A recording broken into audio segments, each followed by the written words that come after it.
가해자 및 스쿨미투, 교대미투, 대학 내 권력형 성폭력 가해자를 엄중히 처벌하라. 교육부와 교원 양성기관은 교육 주체의 성인지 감수성 제고 방안 마련하라.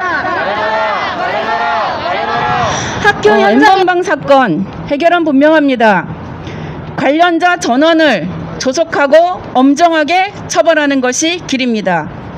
이를 잘 해결할 경우 제2, 제3의 디지털 성범죄를 막는 것이자 성폭력 예방교육의 새로운 교과서가 될 것입니다. 만약 이전처럼 솜방망이 처벌로 끝날 경우 N번방 바이러스는 몇 배로 번식하여 우리나라는 디지털 성착취 바이러스의 온상지이자 발원지가 될 것입니다. 가해자, 그들은 누구일까요? 가해자 규정을 제대로 해야 합니다. N번방, 박사방 등 디지털 성범죄 가담자들은 인간 파괴 최악의 범죄 집단이며 연쇄 인격 살인행위 집단입니다.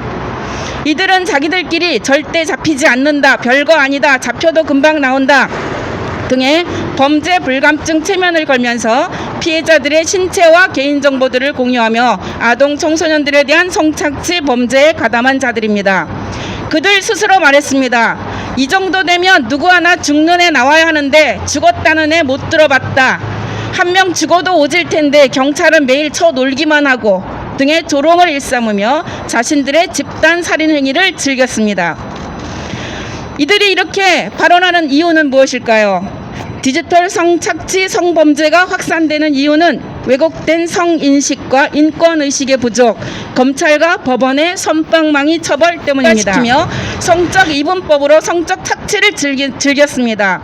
또한 검찰과 법원은 이들의 왜곡된 성의식에 바탕을 둔 집단 인격 살해 범죄 행위에 대해 솜방망이 처벌로 일관해 왔습니다. 스쿨미투 전국 현황을 저희가 살피게 됐습니다. 이유는 간단했습니다. 어떤 곳에서 어떤 형식으로 무슨 말을 듣고 우리 학생이었던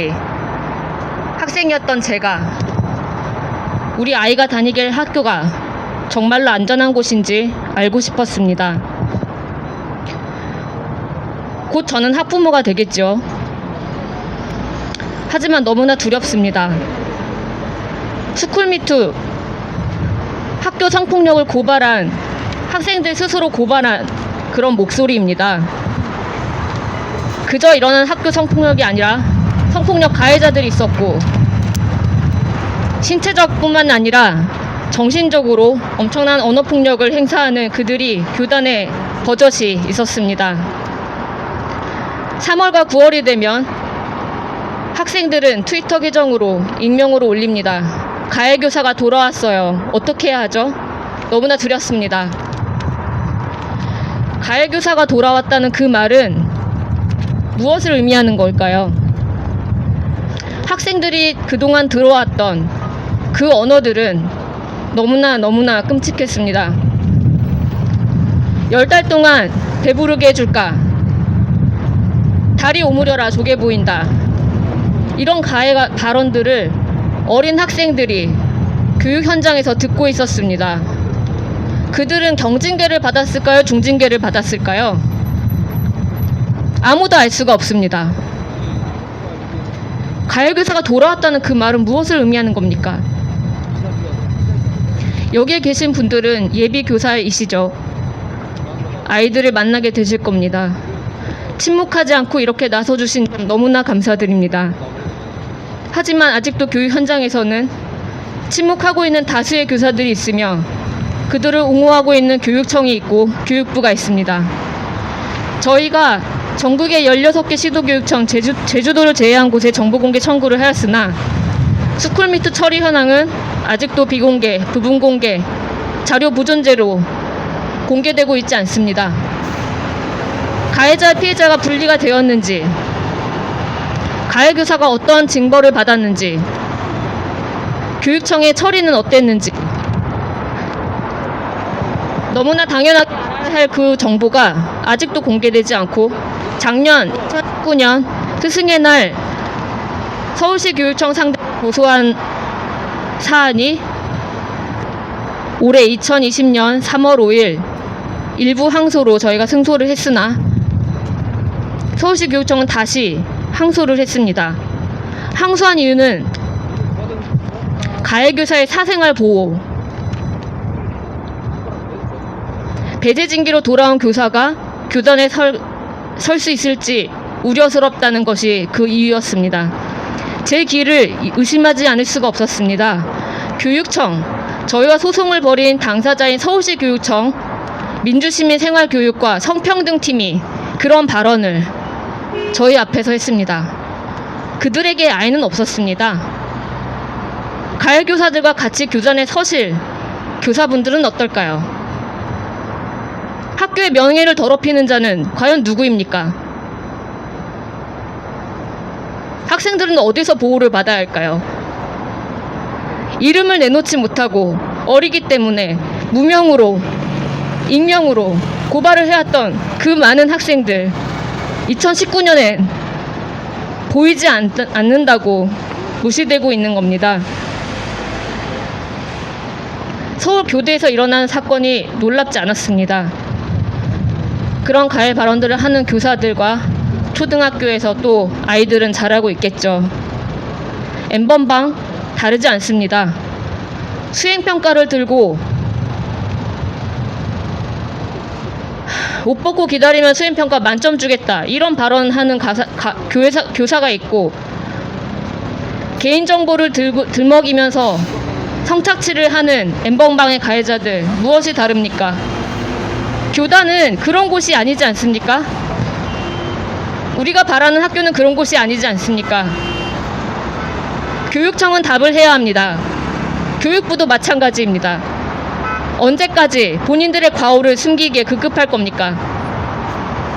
언제까지 학생들을 그저 지나가는 돈벌이로만 보시겠습니까?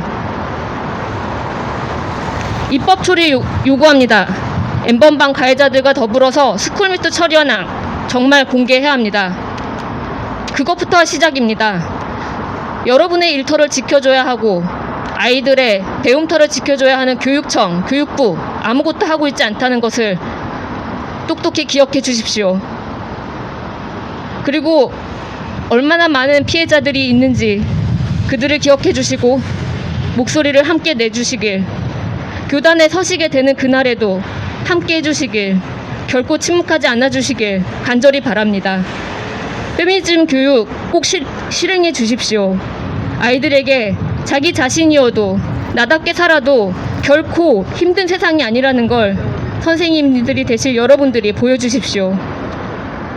감사합니다. 안녕하십니까. 저희는 서울교대 국어교육과 성평등 졸업생 공동위원회 활동가들입니다. 2018년 용화 여고의 피해 고발자들이 쏘아올린 불꽃은 학내 성폭력적 문화를 적나라하게 고발하는 스쿨미투 운동으로 확장되었다. 그뿐인가? 2019년 서울교대 국어교육과 남자 대면식 및 단체 카톡방 성희롱 사건을 시작으로 경인교대, 대구교대, 청주교대 등 교사 양성 기관인 교육대학교에서 선배, 동기, 후배에 의해 만연하게 자행된 성폭력과 성희롱이 알려졌다. 그리고 지금 2020년 우리는 N번방 성착취 사건을 마주하고 있다. N번방 사건은 그동안 묵인해왔던 구조화된 성폭력적 강간 문화의 표상이다.